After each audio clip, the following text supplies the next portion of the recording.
You just wait for me something to say. Huh? Yeah? I'm an entertainment machine, huh? A radio, you just turn it on and then you listen.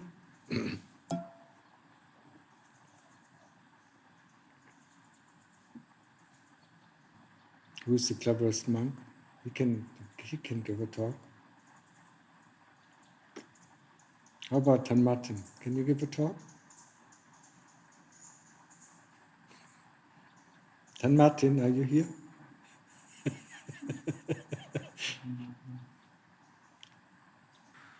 So are there any interesting questions? Huh? At the moment I still don't have a topic. What does Buddhism teach us?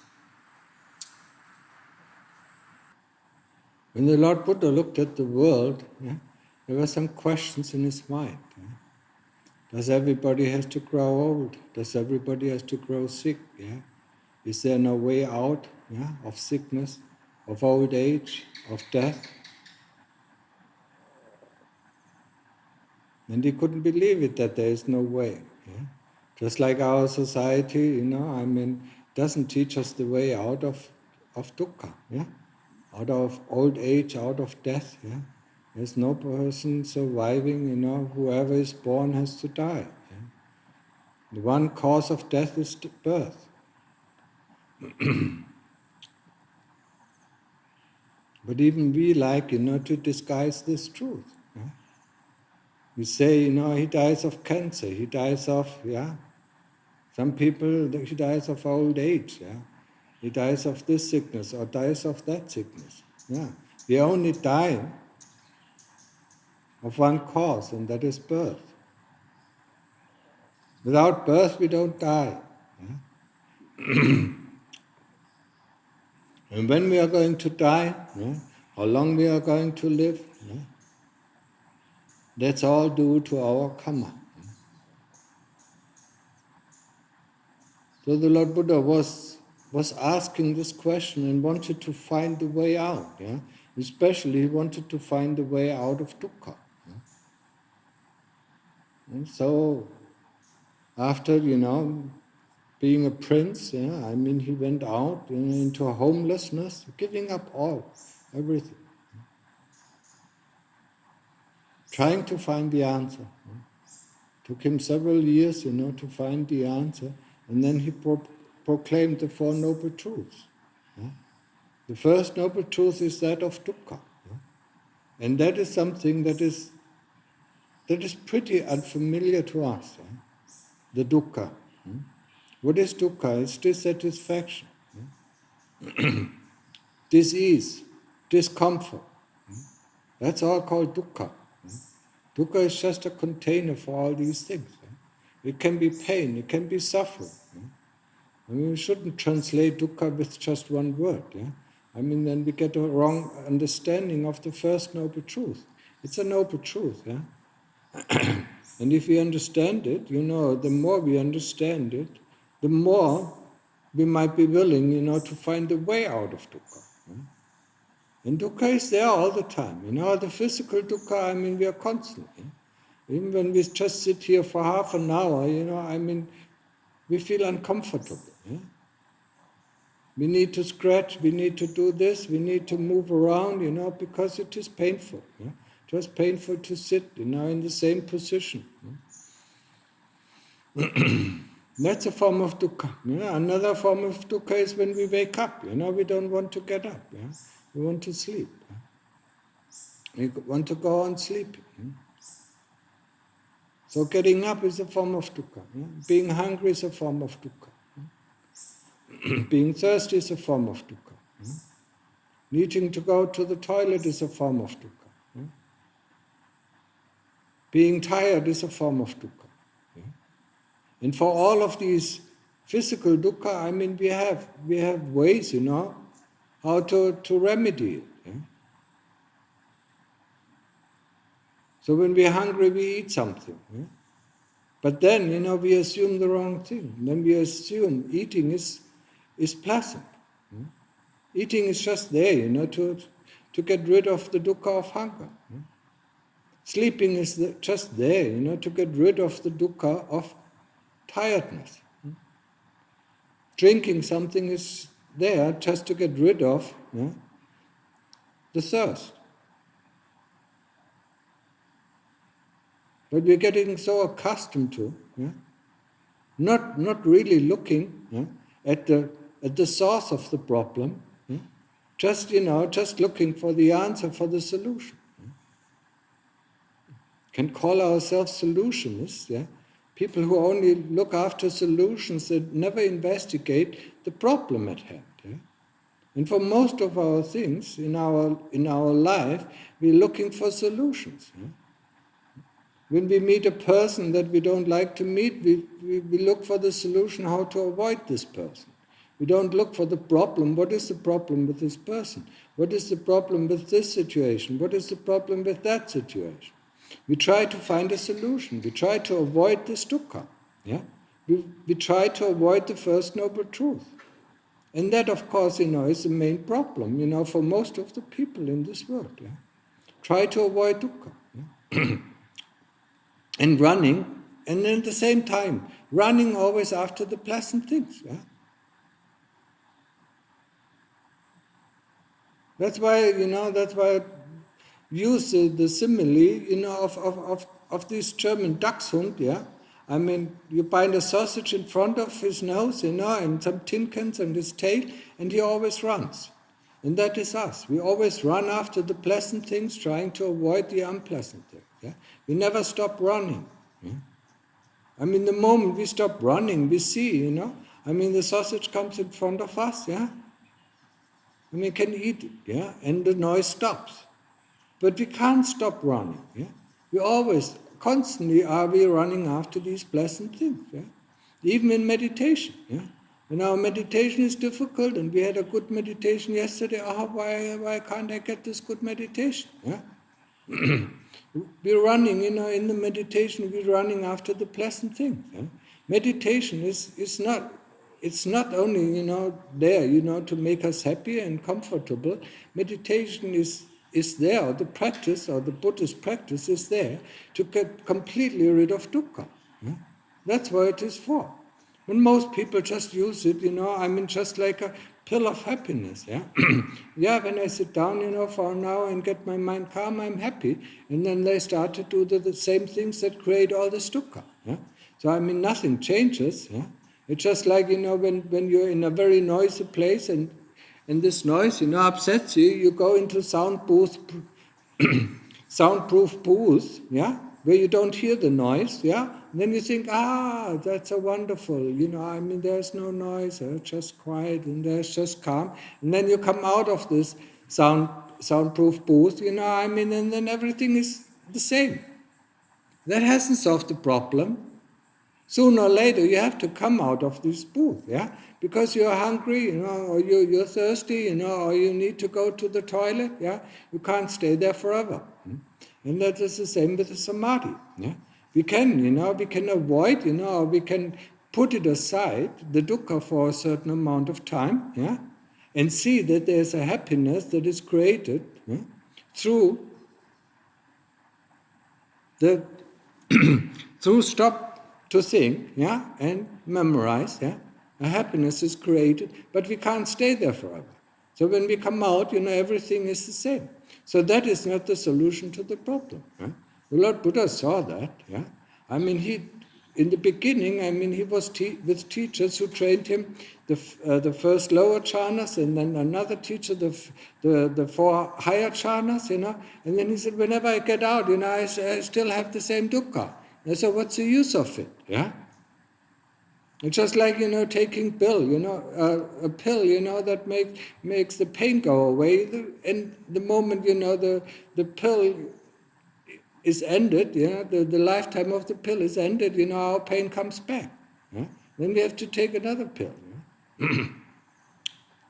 So that is not the solution to the problem. So, we do have to investigate the unpleasant things. So we have to investigate dukkha. And we have to investigate especially the dukkha of the body. When we sit, when we sit for long, we have to investigate the dukkha of the body. And that we normally call it pain. What is pain? Yeah? I mean, when we sit long, pain comes up. Yeah? But the pain, probably goes away the moment we think about something that is pleasant. Yeah? But the moment we go back to our Buddha or go back to the breath, the pain comes back again. Yeah? I mean, remember, you can sit and read a book, for hours, without having any pain. Or you can sit in the airplane for 11 hours, entertain yourself with this or that, and there's no pain. So why is there only pain when we sit and try to meditate? Yeah? Try to focus on the breath, yeah? Or try to focus on the Buddha. Why is there pain suddenly coming up? Yeah? And when we get up from our meditation, why is the pain gone? Is it magic? Huh? Must be magic, because the moment we get up, it is gone. Yeah? I mean, if we normally have a painful body, or if we have some pain in the body, no matter if we sit or lie down, or if we walk or if we stand, the pain is persisting. Yeah? That's the pain of the body. So what kind of pain is that we encounter in meditation? What is pain? Yeah? Asking ourselves, what is pain? There is pain, so let's investigate. Let's investigate the dukkha of the body. What is hunger? Yeah? Let's investigate it. So when we do, and when we start fasting for a few days, we see the hunger coming up. And then we can investigate. What is hunger? Yeah? What is tiredness? We are so... the moment somebody, puts a label on something, yeah, then it is gone. We are not going to investigate it anymore. And that's where we are at fault. You understand what I'm saying? Yeah? We cannot just, create a label and say, that is a nice, pleasant feeling, yeah, and then we hanker it after. Yeah? What is a nice, pleasant feeling? Yeah, let's investigate. What is an unpleasant feeling? Let's investigate. How does it feel like? Yeah? Otherwise, we just live in an ivory tower, yeah, of symbols. Yeah?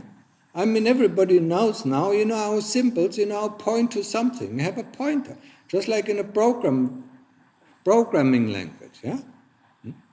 We have the symbol A, it points to a value. Yeah? It's somewhere in memory, it's stored. Yeah?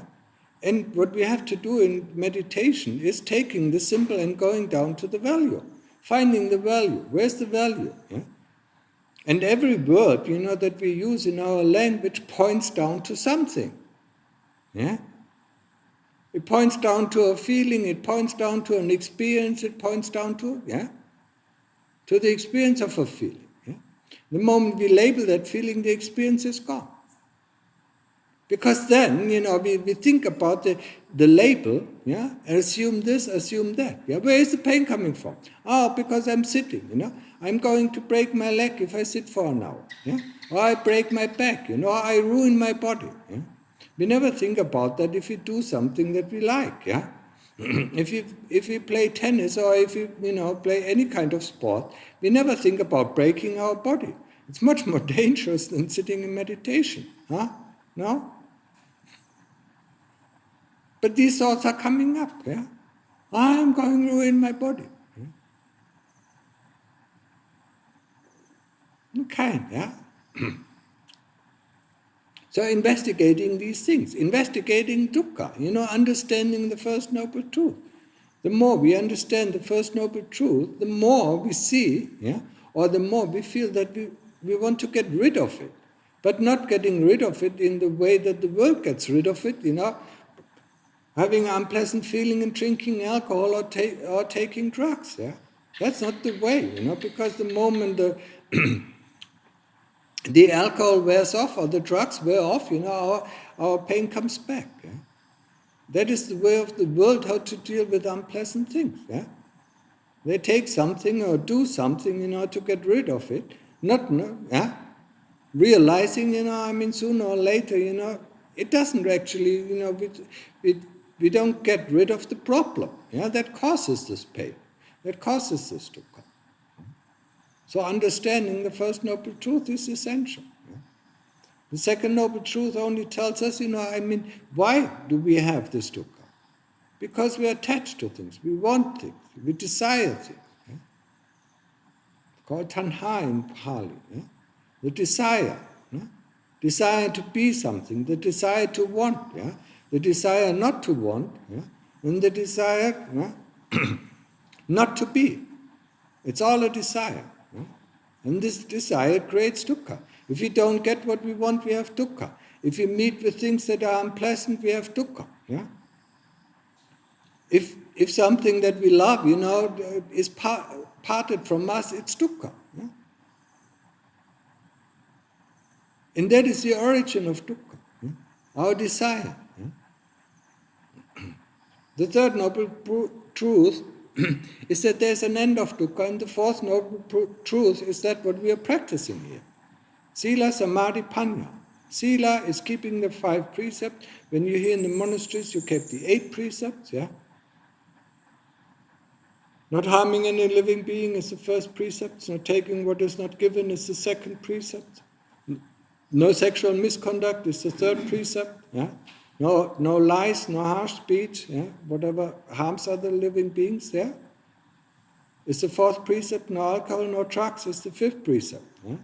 Not eating after, not eating afternoon, is probably the sixth. I don't know. I don't know. What is it? Not wearing perfumes and ornaments is the seventh, yeah? And not going to shows and entertainments, yeah, is the 8th precept. Am I correct, Alex? Something. It's no perfume. Not the 8th. Not sleeping on high beds, yeah, or comfortable beds. Thank you. And the 5th precept is turned into brahmacharya, no sexual conduct at all. So these are the 8 precepts that we follow, when we are here in the monastery. We just follow it, we try, there are training rules. The Lord Buddha said, I train myself not to harm any living being. He knew it, that we can't do it, on the spot, yeah. We have to train all these things, yeah. Just like we had to train this body, yeah. From the beginning of our birth, we had to train this body for 15 years. So we had to train, we have to train writing, we have to train reading, we have to train speaking, we have to train walking, yeah? We have to train all these things. Yeah? So these precepts are training rules. Yeah? I train myself not to do. Yeah? In the next part, or the next column, of this practice is samadhi, and that is essential. Yeah? Samadhi is the ability to concentrate on one object. Yeah? And for that we do either anapanasati, knowing the breath at the tip of the nose, knowing it goes in, knowing it goes out. Yeah? Knowing that it is deep, knowing it is shallow, knowing that it is long, knowing that it is short. Yeah? And that is the training. Yeah? That's the training of samadhi and developing sati. Yeah? Sati is the knowingness of the breath. Concentration, samadhi is the concentration on the tip of the nose. The same thing we do with the Buddha. Yeah? The Buddha is our point of concentration, and knowing if the Buddha is fast or slow, is it deep or shallow or whatsoever, yeah? That is developing sati. And sati is the flashlight that we need when we are going into the dark cellar of our heart. We need to see what is going on. Without a light, we don't see anything. We are just blind. So sati is the development of this flashlight. Yeah? The more sati we have, the brighter the flashlight shines, the more we see clearly. Yeah? Just remember going into a dark area. You have ample of time. Yeah? Now the moon is waning, so and it will be dark, very dark. You don't see things. Yeah? And without a flashlight, you stumble across, a root and think it might be a snake, and you get afraid. Yeah? Or you see something, that looks like a snake, but actually it's just a branch of a tree. Yeah? Or this or that, or you hear a sound and you don't know what it is. Yeah? But with a flashlight, you can light up the situation and see exactly what it is. And sati is just this bright light that lets us see clearly. But we need to be able to concentrate on any object that we want to investigate. Yeah? Just like I said before, pain is one object that we can investigate. What is pain? Yeah. So we put our concentration on the spot of the pain, yeah, where we feel it, most probably in the knee, or maybe on the back, yeah, and then investigate what is pain. Asking the question, what is pain? Where is it? Is it locally? Is it point-wise? Is it area-wise? Is it moving? Is it changing? And so on. Yeah. Or where is it exactly located? Is it in the skin? Is it in the bones? Is it in the flesh? Yeah? Where is it? Yeah? We need to understand that. Yeah? And that's why we need to have concentration, and we need to have, the sati, the awareness about this object. Yeah? If we don't, if we just concentrate on the pain, we don't know anything about the pain. Yeah? So we do have to ask the question, where is the pain? Is it point-wise? Is it area-wise? Yeah? Is it moving? Yeah? Is it changing? Yeah? And you will see it's changing. Sometimes it becomes stronger, sometimes it becomes weaker. Yeah?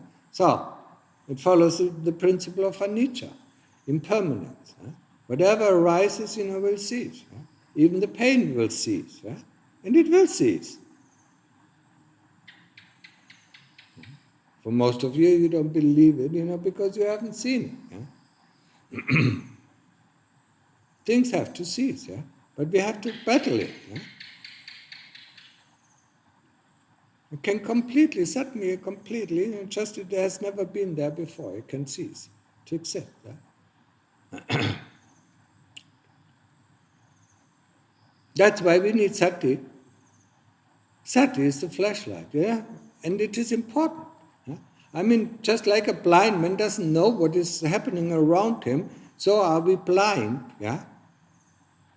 And don't know, what is happening in our heart, we don't know, yeah?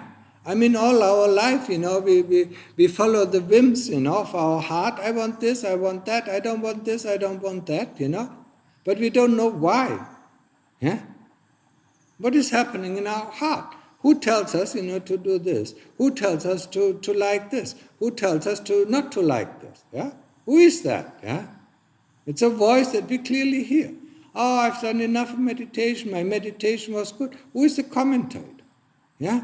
Who tells us, I'm not on my subject. I need to change it like that. My body is not in the right position. All these things. Who tells this to us? Yeah? Who is this? Yeah? And that is something different from the knowingness, from sati. Sati just knows, yeah? Knowing and the commentator in our heart are two different things, yeah? And that is something that we have to experience. Because in the beginning we think, it is the same thing. Oh, pain.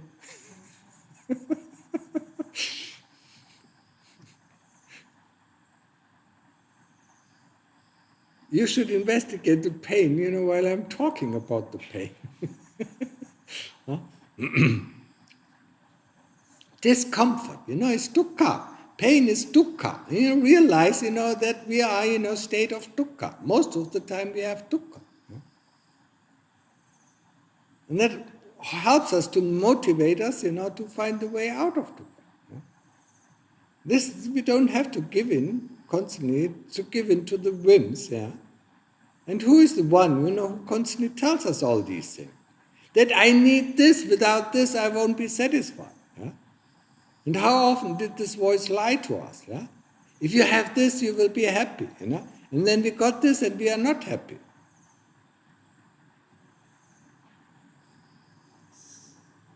Ja? Es ist mir unglaublich schwerfällig, mich ihm zu stellen. Aha. In meinen Meditationen, ich versuche immer irgendwie auszuweichen und es auf später zu verschieben. Yeah, that's okay. Yeah, just know that you don't want to investigate. Yeah, a lot of people don't want to investigate. Yeah, yeah. But what do we say in German? Einsicht ist der erste Weg zur Besserung. Yeah. The moment we know it, then we can change something. If we don't know it, if we don't want to know it, that's a big problem. Yeah? And that is the state of most people. They don't want to know. Yeah? They just react. Yeah? They're reactionaries. Yeah? They react to any kind of feelings, they react to any kind of thoughts and ideas that come up in the mind. Oh yeah, I need to do this, and then they just go for it, yeah. They never ask, themselves, why should I do this? What kind of reason is behind that, yeah? What kind of effects am I going to get from it, yeah? They never ask it, they just go ahead and do it. What kind of effects, do I expect from it? And actually, am I really getting the effects that I think I'm getting when I'm doing this? Yeah? That's what is called a human being, a Homo sapiens. Yeah?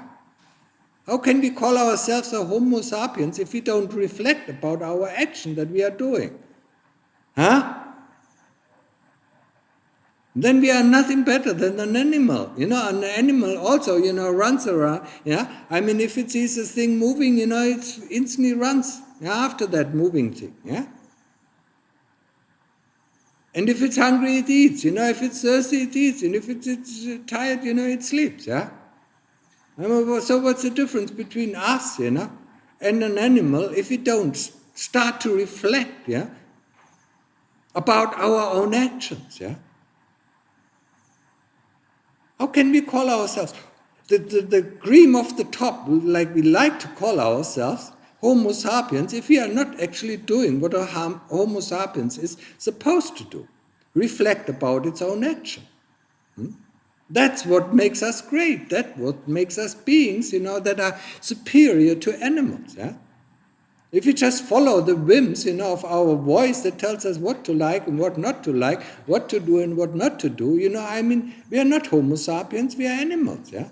The animals also have this kind of voice inside. They see something, they run after it. Yeah? I want to know what it is. Yeah? We are intelligent animals. If we don't use our intelligence, then we are just as stupid as animals. Yeah? We think we are more intelligent, but actually we are more knowledgeable. Yeah? I mean, intelligence is something, we can use it, yeah? I mean, people say it is intelligence, but is it really intelligence, yeah? I mean, I think about, people who have insights, just like Einstein, and whatever, however these physicists are called at that time, Heisenberg and so on, they were highly intelligent people. Yeah? And now we use their knowledge, and think we are intelligent. Huh? Intelligence is able to deduct something new, yeah, from something, that is there already. Yeah? And most of us don't do that. Yeah? They just acquire new knowledge, more knowledge, more knowledge, more knowledge. Yeah? I mean, that's what the world wants, that's what the world drives on, it's fine with me, but I wouldn't call it, being the symptom of a Homo sapiens who is able, and that is, if I remember it correctly, that's a definition. Somebody who reflects about his own actions. That's what, makes the difference between an animal and a human, yeah? No? I thought it was the definition, it came from the Greeks. Yeah, not only that, yeah. But that is, of course, who is able to reflect about themselves, yeah? Who is conscious, of what he is doing, yeah? Not only following the whims, yeah? But anyway, so. But there is no hindrance of us to become really Homo sapiens, Before we do something, we know that we want to do something, yeah?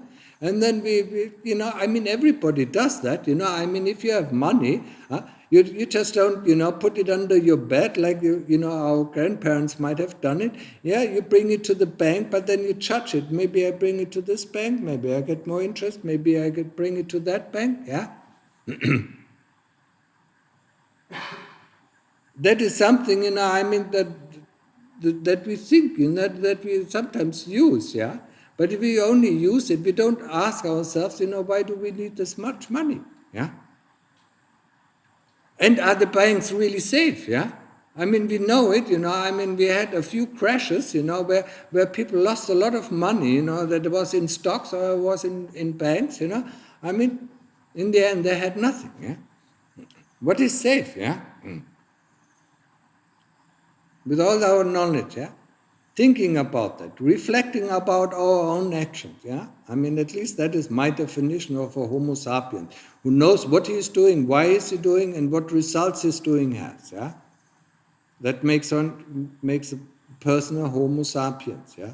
Sapiens is a wise, yeah? Am I right? Yeah? I think sapiens, if I remember my Latin, I mean it is wise. Yeah? So, are we wise people or are we knowledgeable people? We are very knowledgeable people, and we can do a lot, when you look at our world, I mean, we can fly to the moon or we can fly out of our solar system, all these things, yeah? But are we wise? Are we wisely, dealing with the resources of the earth? Yeah?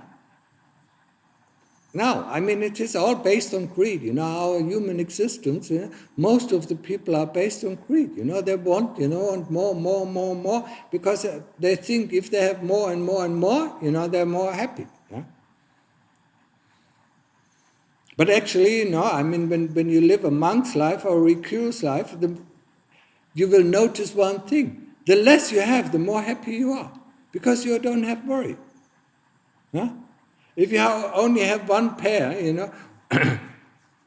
or one threefold ropes, yeah, that's what we have, yeah. I mean, you don't have to worry about, I mean, you wash it, and then you put it on again, yeah. And about the food, whatever gets in your bowl, that's what you eat, yeah. You don't have to worry about how much money do I have to earn, to be able to buy some food, then I have to cook some food, then I have to store some food, and so on, all these things, yeah? But then you don't have experience. So what is experience? The experience is, if somebody pinches you, the experience of this pinch is the experience. The pinch is the label. And when you say painful, then it's a label. The experience is, yeah? I mean, the experience of somebody, I mean, your parents probably told you you shouldn't touch, the hot stove, yeah? So the stove is hot and it burns. But you don't have the experience unless you touch it. That is the experience, yeah? Then you know what it is. You know what is hot is, you know what the stove, when the stove is hot, and a cold stove, yeah? That is the experience, yeah? Touching metal, the experience, of this, touching metal, touching wood, I mean the experience of it, yeah? Of the touching, of the feeling, of the sensation, yeah? And that's the same thing with our feelings, yeah? If you have a sad feeling, I mean, we know there's a sad feeling, yeah? But the moment we call it, I mean, depression, I mean, it's something else, yeah? And then I tell my friend, I'm depressed, but I'm not with my feeling anymore. The feeling might have long passed away, but I still hanker after, this word, yeah? So the experience itself, for instance, the experience of calm is when the mind is calm. I mean, you cannot really describe experience, that's why we use words, yeah? So lots of people who have a similar experience, call this calm, when the mind is calm, when the heart is not disturbed, yeah? That's what they call calm. But the experience, you only know the experience for yourself when you get to that state. Yeah? So if you are not doing things, what? If you are not doing things, yeah, you have less experience. Yes. And the more experience you have, yeah, and the more wiser you also get. Through experience we learn. Yeah? I mean, think about, when you learn to walk. Yeah? It is it's only experience. How to control the muscles. Yeah? Nobody can teach you how to walk. Yeah?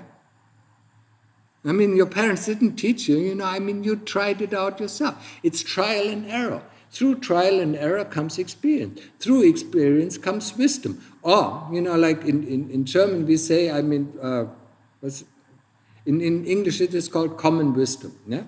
In German we call it gesunder Menschenverstand. Yeah? So that is, that's what, and think about this world now. Yeah? 50, 60 years ago, an engineer who worked for 40 years was the most valuable asset in a company. Nowadays, a person who comes from high school or university is more valuable than a 40-year-old engineer with experience. No? And that makes everything, that makes, it sucks, yeah? It really sucks, yeah?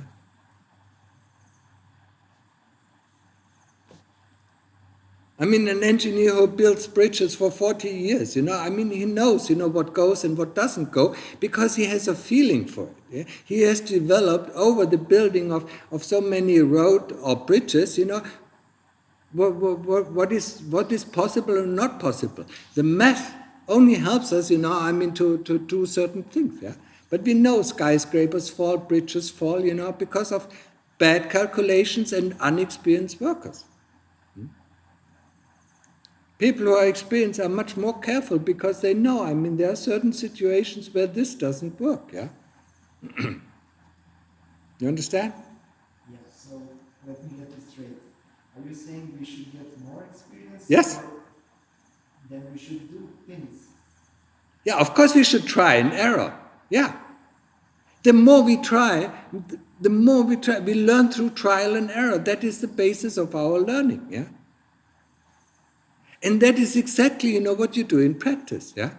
You try to stay with the Buddha, you see it's going away, though you pull it back until you see the more often you pull it back, it stays longer. That is your experience, Then okay, I have to stay with the Buddha, in order, the longer I stay, the calmer the mind gets, the happier I am. That is the experience, and nobody can tell you this experience. They only can say, if you stay on your object, you will become calm and happy and and peaceful. But if you don't have this experience, you don't need to believe it.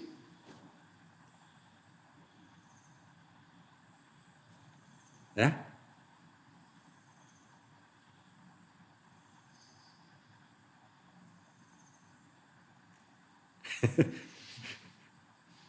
They come up. But if we get more experience in some areas of Yeah. stuff, then we have dukkha, because that experience guides us to want things and creates desire. The experience itself, not. But the desire to get the experience again, that drives us. Yeah. It's a desire, the experience itself is just an experience. It is completely neutral. But because you have this happy experience, yeah, of course you want it again. Yeah? And then, what most meditators do wrong is they look for this happy experience instead of doing the things that lead to this happy experience. You understand? So should we get again that experience? Yeah, of course. For example, if I experience chocolate, Yeah. I like the chocolate. Yeah. Should I eat it again when I want it? If you want it and if you investigate, why do you like chocolate? You should ask I'm yourself. happy when I eat it. What? Because I'm happy when I eat it. Yeah, and why? So you eat it because you're unhappy. No. Yes? If you eat some food, just think about it. If you have a delicious meal, you're hungry, you eat until you're full. You don't want to eat anymore. Even if you could, you get disgusted. Yeah? There will be a borderline where you get disgusted with the food, where you can't see it, where you can't even smell it, where you want to throw up. Yeah? Because you're overeaten. Yeah? But sometimes you will want it there, in your mind. Yeah, the mind wants it, but you can't, just the smell of it, yeah. The experience tells you shouldn't, yeah. But the mind, the mind is completely out of control, yeah. And the same thing, the same thing is that what we are going to teach in meditation is the heart. Yeah, the mind still wants to do it, but the heart instantly says no. And when the heart says no, nothing goes. Yeah. And that is something that we have to experience in our meditation. That's the point where we have to come. We have to teach the heart to become wise. And the heart only becomes wise if it understands a problem and if it has the experience, for instance, the experience of pain. The more often it looks at pain, the more often it investigates pain and experiences pain, yeah? The more it understands what pain is, and then it is neither afraid of pain. In the end, it is neither afraid of pain, nor is it, for the pain. Yeah? It's completely neutral because it understands what pain is. That the desire has gone, to go against the pain or to be for the pain. Yeah? And that is the same thing, if you really investigate chocolate, in the taste of chocolate, yeah, then you feel, oh, it's stuck into my teeth, it hurts my teeth, actually, and what else is, it's sugar, I just could eat sugar, it's the same thing, yeah. But we don't want to investigate it because we think we like this chocolate, and that's why we eat it and want to eat it, yeah, no? But it's a very difficult subject about food. This is the most difficult. Pain, investigation of pain is much easier. Yeah? Food is where we might be stuck for a long, long time. Yeah. But the investigation is the same thing. Yeah? If you want something, if you desire something, first look, how does my heart feel? Yeah. Then do it. Do it with as much sati as you have. And then look at the results of it. Because after the taste of the chocolate is gone, the desire comes to eat another. Yeah? But if you don't stop eating chocolate, yeah, you will throw up because you get sick. Huh? So there's a result where the heart says, stop. Yeah, I can't take it. Yeah? Even if the mind still wants it. Yeah? It wants that sweet taste on the, yeah? But there you also realize, when you investigate that, you realize, whatever I do is anicca. It is impermanent. It just overshadows that, the dukkha that I have in my heart, or the bad taste, in my mouth, it's also a form of dukkha. Yeah? The bad taste in my mouth, I want to overlay it with some sweet taste, yeah? And then the sweet taste is gone, and the problem is the same. That teaches us, when we look and investigate it, it teaches us, we can't overcome dukkha with these things, yeah? Maybe there's something else what we can overcome dukkha with, yeah? And that is starting the investigation, or the third part of the path that leads to the end of dukkha, that is panya, wisdom, yeah?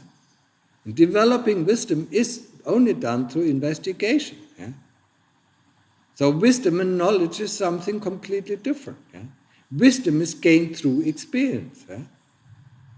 Doing things over and over and over again until we finally realize, what is this, Yeah?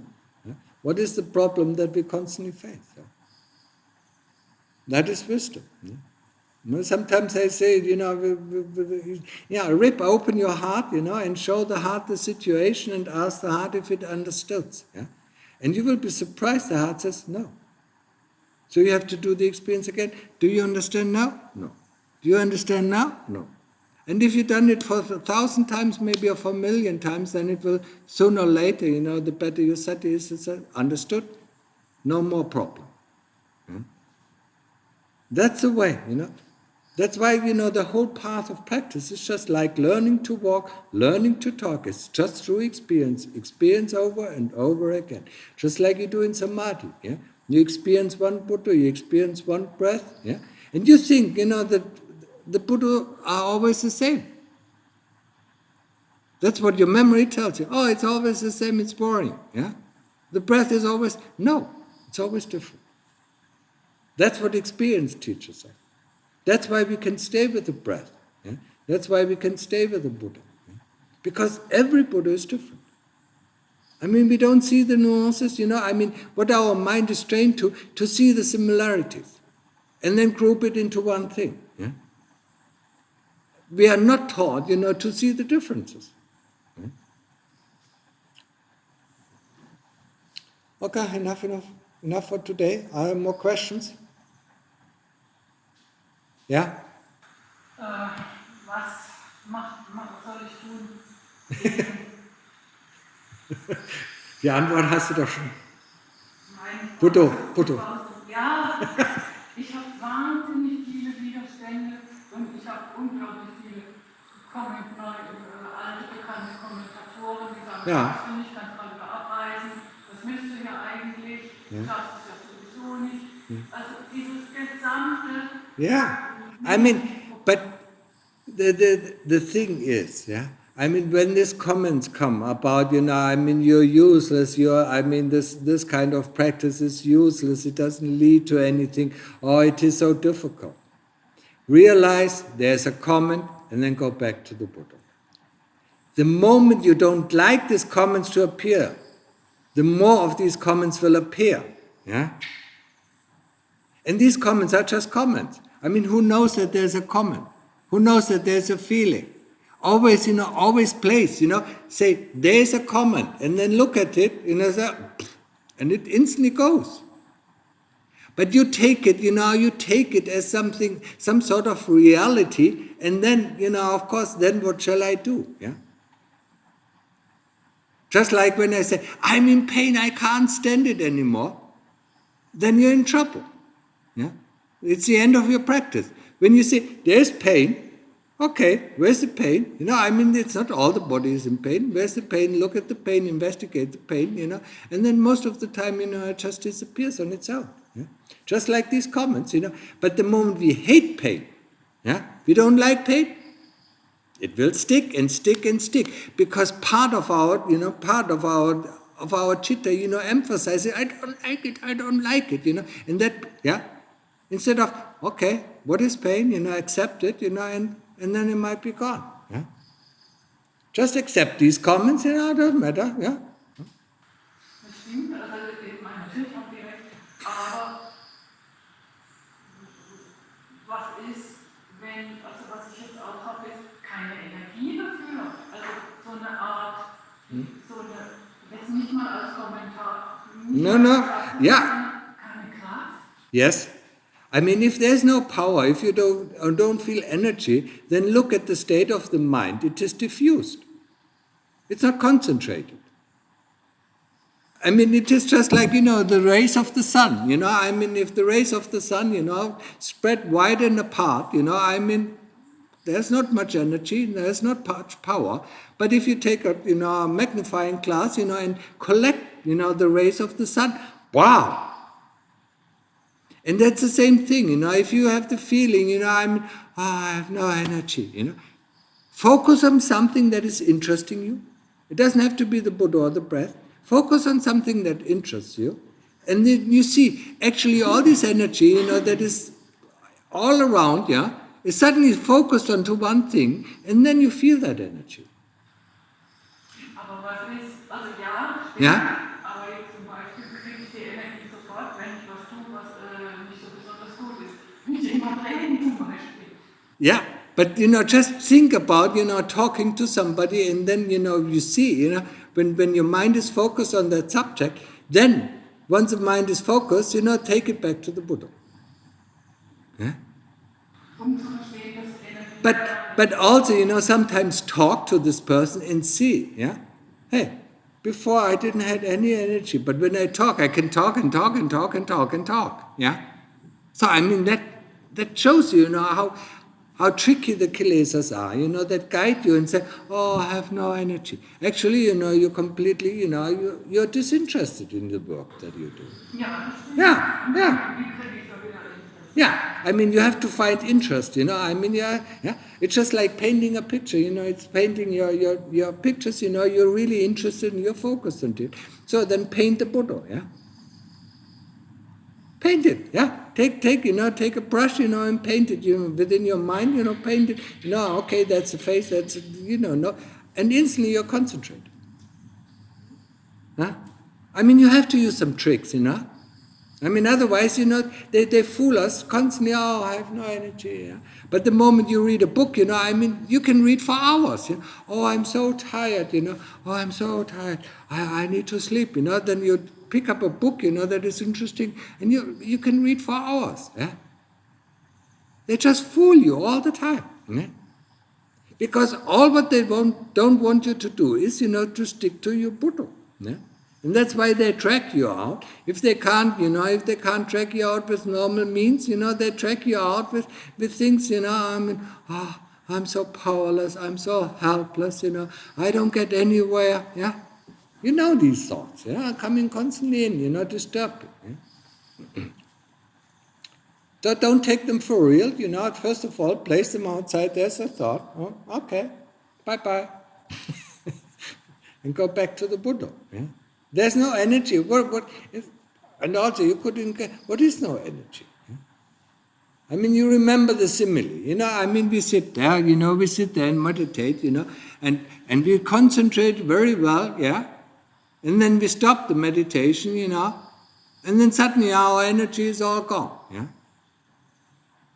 and it's just like I mean, your motorbike doesn't have any gasoline, I mean, you carry it to the gas station, you fill it up. The moment you fill it up, the kilesas come and swoops away, yeah? Take all your energy, yeah? And that is something, I mean, you stop meditation and you think about something, and all your energy goes into this thought, so the next meditation is really so difficult. Because you don't preserve the energy that you gather through your meditation. Huh?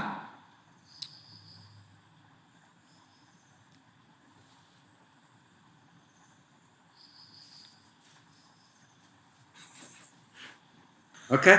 Und wie sammelt man die? Und wie macht man das? Indem man Interesse für etwas weckt. Painting. So ganz habe ich es nicht begriffen, aber ich versuche noch. Just paint the Buddha.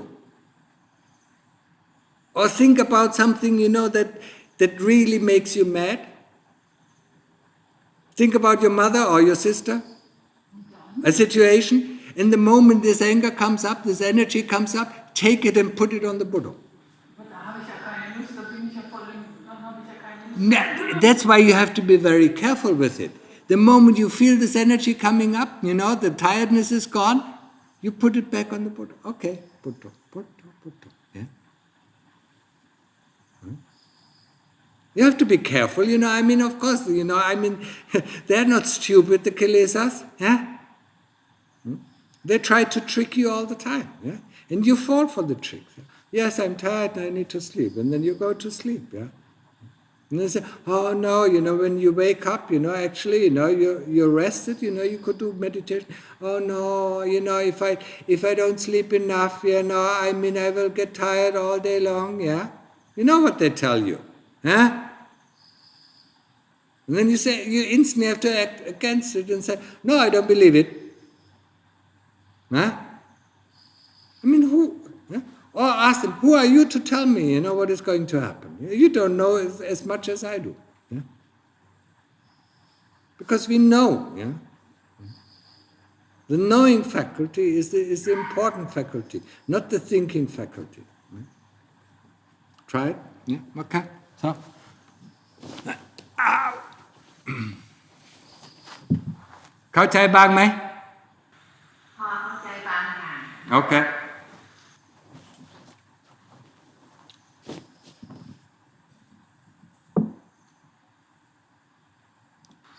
Wednesday you prepare for a talk, yeah?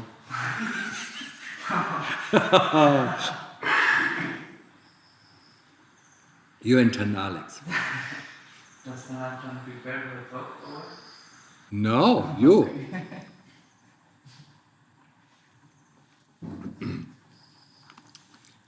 You have to pull out the people who think they are so clever and understanding everything, yeah? Yeah. I mean, when you're talking to somebody, you think you're so clever, yeah? Yeah?